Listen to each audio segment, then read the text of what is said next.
علیکم، میں عظمت تنویر آپ کے سامنے حاضر ہوں اپنی ایک اور نئی نظم کے ساتھ۔ امید کرتی ہوں کہ آپ کو میری یہ نظم ضرور پسند آئے گی۔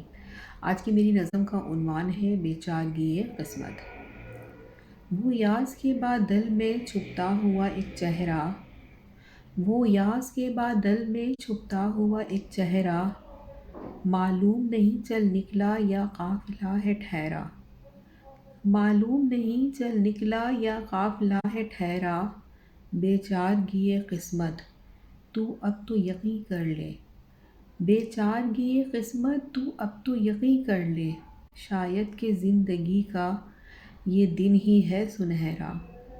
شاید کہ زندگی کا یہ دن ہی ہے سنہرا۔ اب کیسے بیاں کر دوں لفظوں میں سب حکایت، اب کیسے بیاں کر دوں لفظوں میں سب حکایت،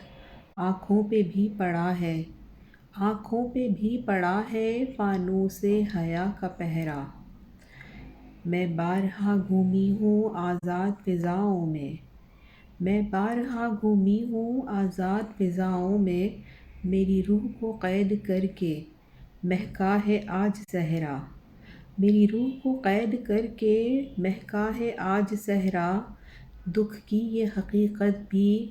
آج میں نے جانی، دکھ کی یہ حقیقت ہے جو آج میں نے جانی، کہ اس کے بعد ہی ہے خوشیوں کا رنگ گہرا، کہ اس کے بعد ہی ہے خوشیوں کا رنگ گہرا۔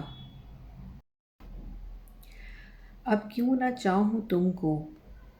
کیوں نہ چاہوں تم کو اس مکان اس چمن کو، اب کیوں نہ چاہوں تم کو اس مکان اس چمن کو، اجداد نے دیا ہے ورثے میں آج مجھ کو، اجداد نے دیا ہے ورثے میں آج مجھ کو، سمجھوتوں کا یہ سویرا، اجداد نے دیا ہے ورثے میں آج مجھ کو، سمجھوتوں کا یہ سویرا، وہ یاس کے بادل میں چھپتا ہوا ایک چہرہ، وہ یاس کے بادل میں چھپتا ہوا ایک چہرہ، معلوم نہیں چل نکلا یا قافلہ ہے ٹھہرا، معلوم نہیں چل نکلا یا قافلہ ہے ٹھہرا۔ بہت شکریہ۔